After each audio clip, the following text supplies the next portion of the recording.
Yo, what's good, fam? Oh man, we back, episode 6, man. Welcome to We're Family Now, where I'm just a part of your family, and we just gonna be talking about stuff.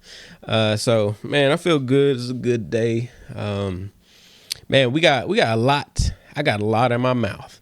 Pause. No, I got a lot to say is what I'm trying to say. I got a bunch of topics I gotta talk about today, so I'm gonna try to stuff it in. But pause. Jeez, my bad. Gosh. Should we reset this? This is crazy. Wow. Anywho, come on, reel it in, brother. So, producer eyes is crazy. We are going to answer a topic that I had in episode 5, talking about the best franchise pizza chains and ranking them in order. So the pizza places that we have is Papa John's, Little Caesars, Domino's, Marco's Pizza, Pizza Hut, and Sbarro's. So I try to get the pizza spots that are across America that most people would know. And so I've ranked these from the least to the best as far as franchise pizza. So I'm going to start at the bottom and work my way up and go from there. So coming in at first, and don't, I'm a pizza connoisseur. I know pizza. I eat pizza. I've literally ate pizza for a week straight. So don't, I'm legit is what I'm saying. I'm too legit. But coming in at number 6, Sbarro's. You can find Sbarro's in the mall. It's good for mall pizza. It's not. I mean, it's at the bottom, but it's there. So I'm just gonna leave that as is. I mean, I'll get it. I'll put my money throw my money at it if I really want some pizza and I'm at a mall. And I love a mall on a weekend. That's my favorite. It's my favorite activity on the weekend sometimes, just a piffer. Coming in at number 5. Listen, there's an asterisk by this one, but Little Caesars is number 5. And listen, it depends on what Little Caesars you go to, though. I've went to some Little Caesars where they really take pride in making pizza. And you're like, wow, this is really good. And it's $7. And there's a little tip. Here's a little tip or a little hint that you can do is when you get them to make a pizza, you ask them nicely in your proper voice. You say, excuse me, would you mind putting some garlic sauce on the pizza? So is what you do. And so what they do is they brush the garlic sauce on the pizza, all the pizza, the whole pizza. It's really good, except if you're a vampire. Coming in at number 4, we have Marco's Pizza. Now, Marco's made the list. We try to get pizzas that cover across the U.S. I know I believe it's in Florida. It's in Georgia. And they said they had like over 1,500 across the U.S. or something. So Marco's Pizza, I remember it being good. That's all I can give you. That's all I can give you. I mean, Little Caesars, depending on where you go, could come out on top. And but if you eat it in the hood like I did, whoa. Sorry, producers, hand motioning. But if you eat it in the hood, then it's a toss up. It can be, it's bad when I ate in Decatur. I lived down the street, and I would eat Little Caesars probably 4 times a week. Yeah, so Marco's is number 4. Coming in at number 3, a classic, everyone. Childhood favorite. Growing up on this pizza is, I don't know why I sound like a DJ, a radio DJ, but I like the DJ voice. Coming in number 3, we have Pizza Hut. Oh man, you talking about nostalgic. Didn't Pizza Hut have the buffet? It was buffet. Oh my gosh. And you would drink out of the red cup. Was it like a red? Oh man. I think they gave Pepsi. Yeah, I'm a team Pepsi. We'll talk about that later, everybody. So that's number 3, Pizza Hut. Coming in at, so the two that we have Papa John's and we have Domino's. Coming in at number 2. Now, everyone's taste is different. Some people like it saucy, some people don't like it saucy, and that can affect what kind of pizza you like, you know. But for my number 2, it's Papa John's. I do like Papa John's. I like their sauce. I'm not a huge fan of the crust, but they came in at number 2. And so that leaves me, y'all, with number 1, and that is Domino's Pizza. Now, Domino's is universally just, they can transform any kind of pizza. They say, you want pan, we give you pan. You want flat, we give you flat. They'll make sure it's extra flat for you. Whatever kind of pizza you want, they got it. And I don't know their slogos. I know black people like playing dominoes, so it's good in black neighborhoods. Slogan? What'd I say? Slogo. I mean, dude, first of all, that's kind of a dope word. Slogo. I don't know how we'll use it. Yo, what's your slogo? That's a dope word. Hey, I said it first. We gotta look it up, make sure it's not an actual word. Slogo. But Domino's can do it all. And that's my favorite, man. When I'm having a bad day, like, you know, Domino's will make me happy. Or like on a Friday, eating Domino's in a movie. Oh man, let's have a party. So yeah, that's following up from last week's at the end. But so let's get into today's episode. Let's see, shows that I have, 0 shows, but I think we're going to produce a show in Atlanta. We have a ton of people up here asking me if, you know, when's my next Atlanta show, this or that. You know, I could reach out to a club or something, or, you know, find a venue and just produce a show and just have it like that. So I'm thinking about doing that. So sometimes that can just be easier or whatever.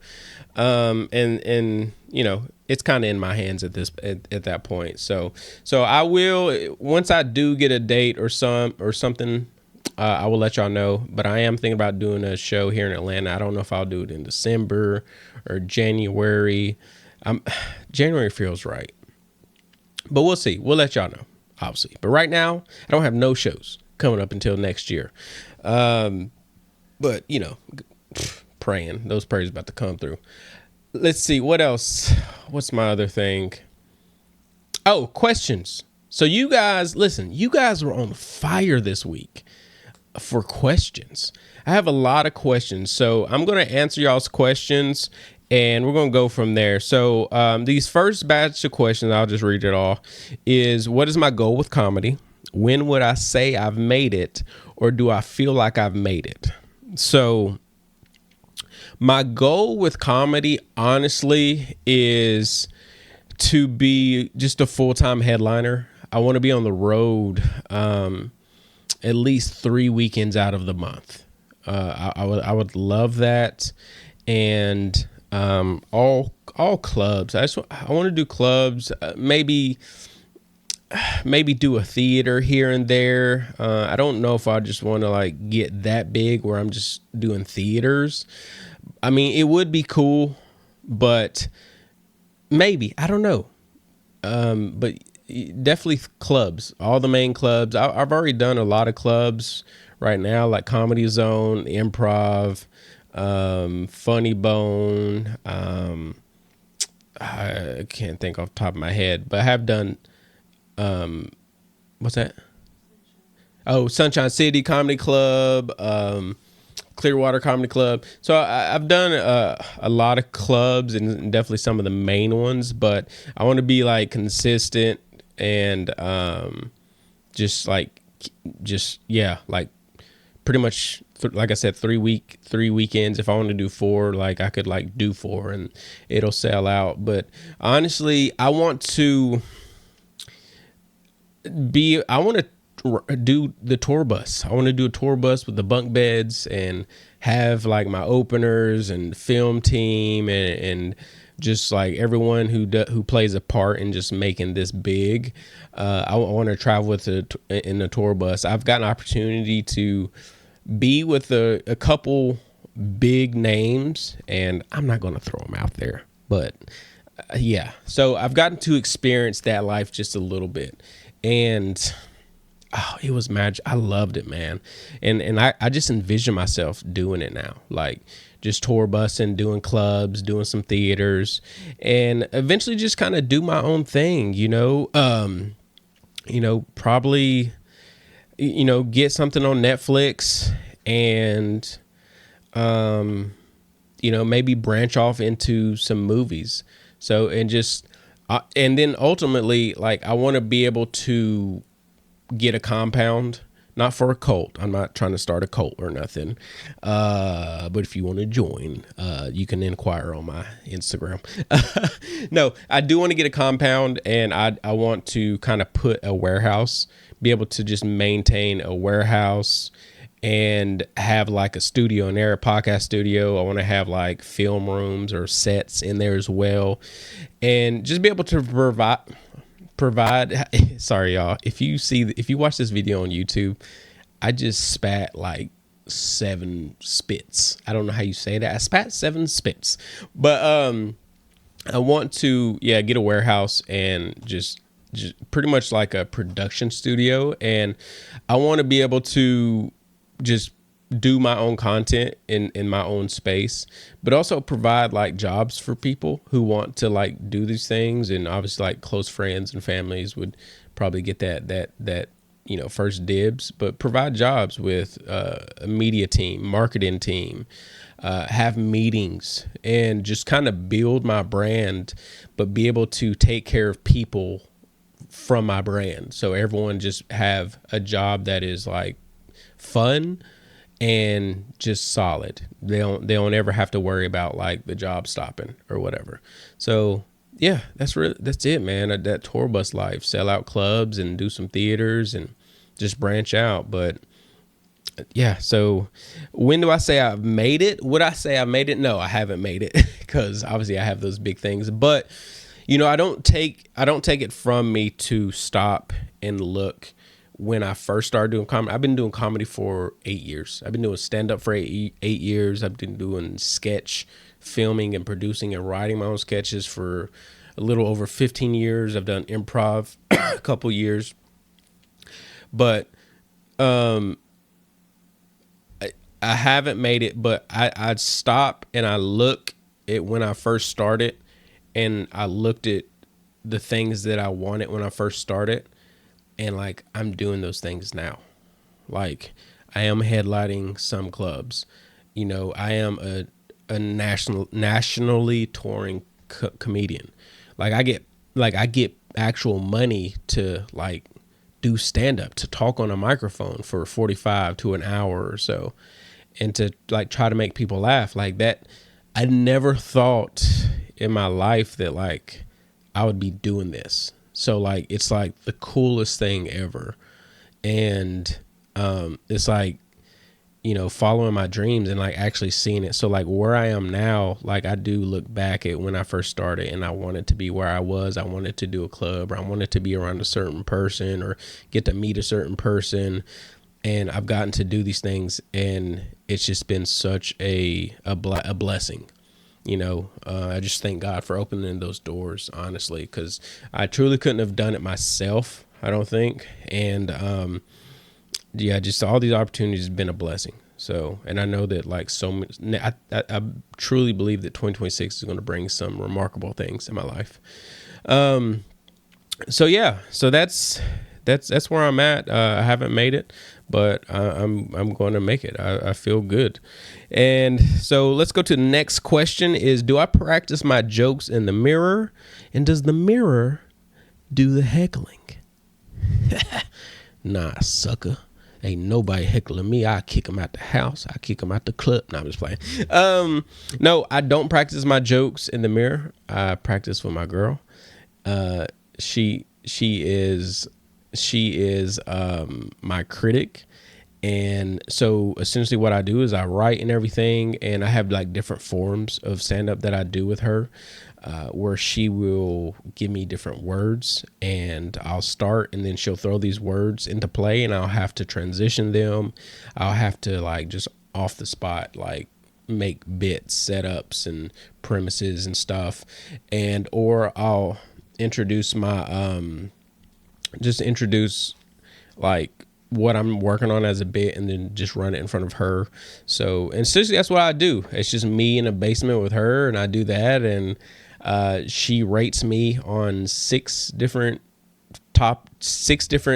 things or subjects of me performing, and she'll rate me in those categories and then give me an overall rating. So and just let me know like, hey, I like this, or I didn't like this, or I don't get this. So that is a blessing as well, to just have that and do that. And yeah, it was weird in the beginning, and now it's like, I'd rather bomb in front of her than in front of 50, 70, 80 people.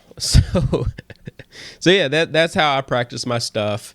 And also producing a show is good too, because it's like, I don't want to take away from it that it's like not a show or anything. It is a show, but it's not like a club show, or I'm not in front of like bigger people essentially. And I know anybody could be a big person, but produced shows give me a little bit of leeway to work on things as well. And, I have tools on my belt that can keep me grounded and above water. Shout out to KG for just my mentor for helping me with that.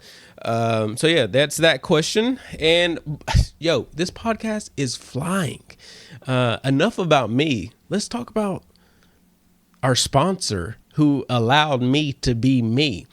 Shout out to our sponsors, the 90s. Hey, not a lot of you people know about the 90s, but let me tell you about the 90s. 90s were probably the best era in time. Above the 80s and below the early 2000s, where people were smoking on airplanes and cussing like sailors, and just no internet pre 95 or 95, 96. But the 90s truly shaped a generation with trauma, but also allowed us to see the trauma and address the trauma. So the 90s have been wonderful, giving us some of the best shows, the best cartoons ever. They don't make cartoons like they did in the 90s. And the 90s, peak cartoons, peak music, you're talking about peak R&B, peak rock, peak hip hop, peak rap, peak grunge, like these categories that like subcategories that like are no longer like that existence. Like they truly were like top of the charts. So the 90s have formed me to be who I am and to be the cool person that I am. So I want to give it a shout out to the 90s and thank them for being the sponsors. A place where you could be mischievous, and you wouldn't go to jail. I drove a car when I was 14, and you wouldn't necessarily go to jail. They would just be like, hey, go home. You could TP a police station and you wouldn't be locked up for 15 years. They would just send you home, and your parents got it. Like there was a little bit of understanding and less drama, more fun, more people outside, people dancing in parties, family-oriented era, like such a great time. The 90s, big for some of the biggest serial killers in time. So yeah, without the 90s, I wouldn't be here. So let's give a shout out to them. And I actually want to do an episode on the 90s. I want to talk about the cartoons, the music, the fads, all of that. Nokia, Snake, all these things that were just great of the 90s. So I will be doing that at some point. But, again, thank you 90s for making this happen. Just birthing me in 90.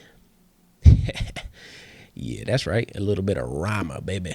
Yeah. So thank you for that, for allowing this episode to be, because if the 90s never came, then I would never come.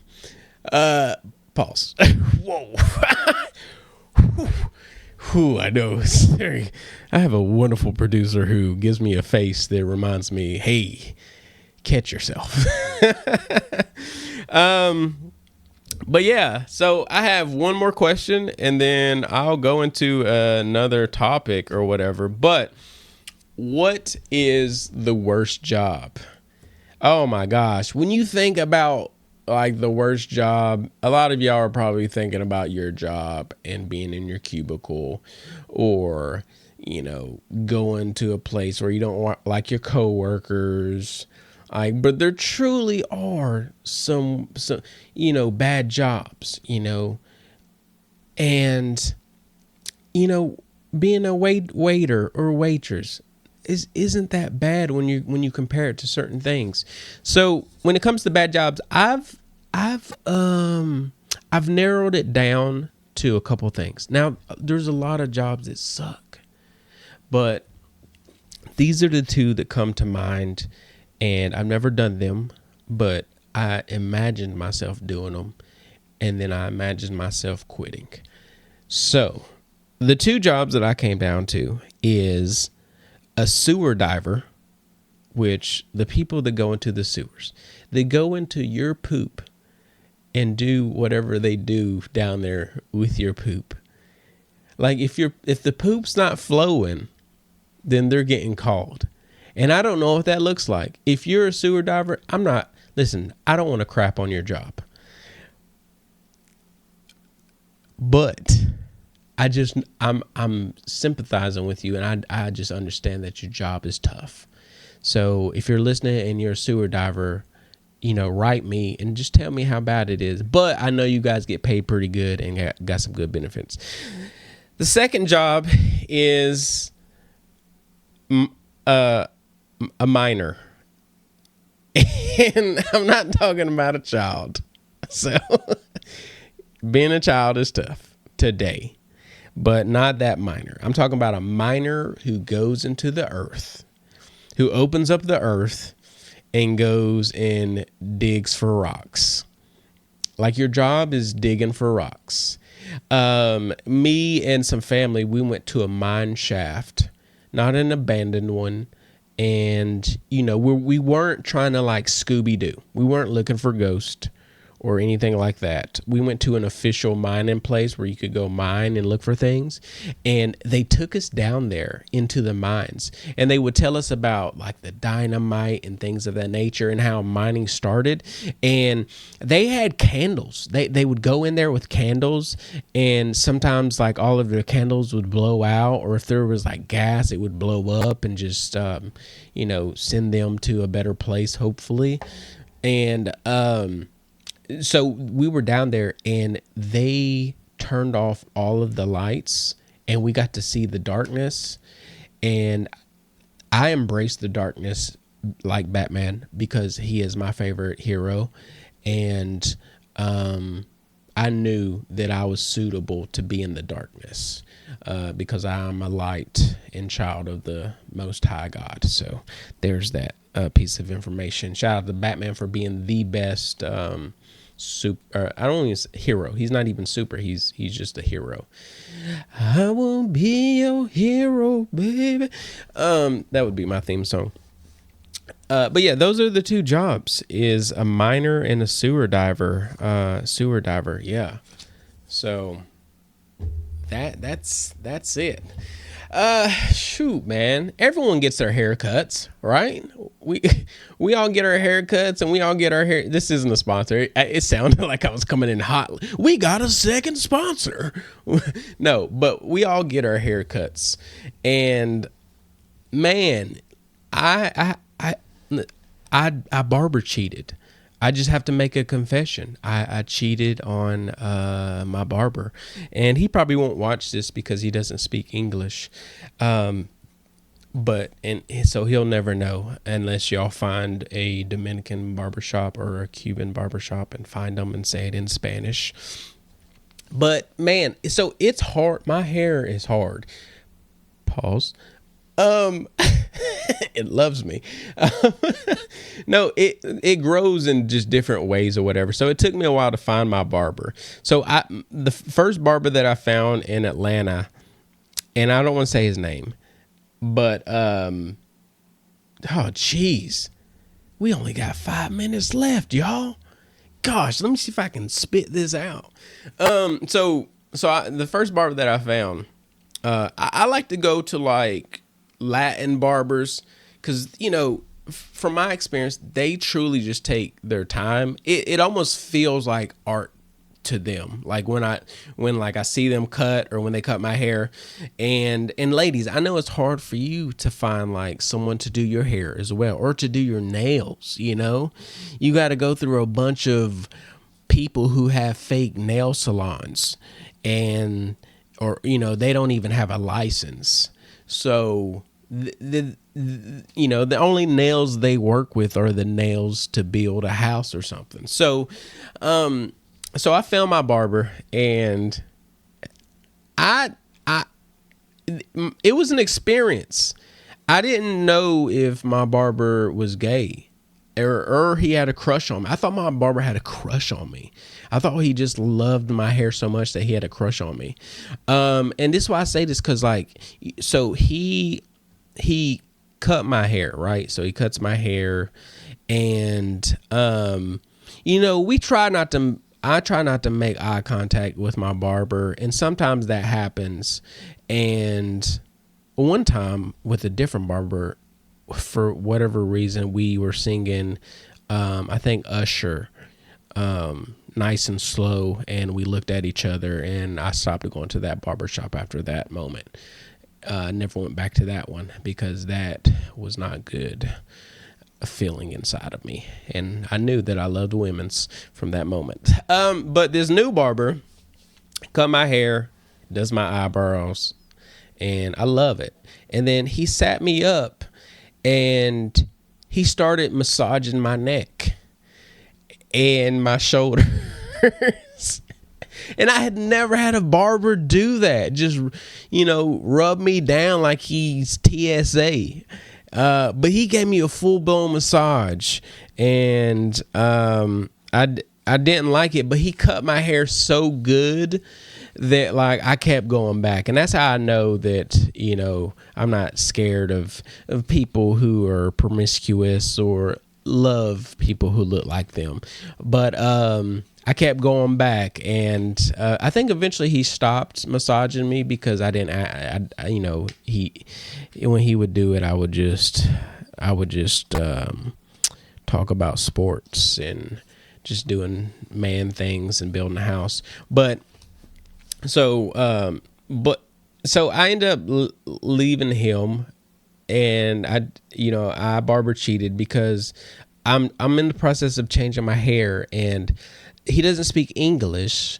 And so I would tell him what I would want. I would show him pictures, but he would just keep messing my hair up. He would just go back to classic cut, number one. Like, that's the only cut he could do. I swear if a lady came and sat in the chair, he would just cut her hair like that. But so I found another barber, and he's from Dominican or Dominicano, Dominican, or the DR. And so he speaks English, so I'm able to talk to him, and he's been doing a good job. And he asked me if I like it and if he needs to change it, if he needs to change anything. So I like that a lot about him. So I've been to him twice, and third time's a charm. But man, guys, I love y'all. Thank y'all so much for tuning in and just supporting us. If y'all have questions, hey, DM me, send me a message. Like, I enjoyed these questions; that they were fun. And I don't know what next week's questions are, but we'll go with it. And man, I love y'all. Follow me on all social, JoJo White Comedy. And if you want to watch this, I throw it on YouTube, so it's up there. But I love y'all. Be blessed. Yeah.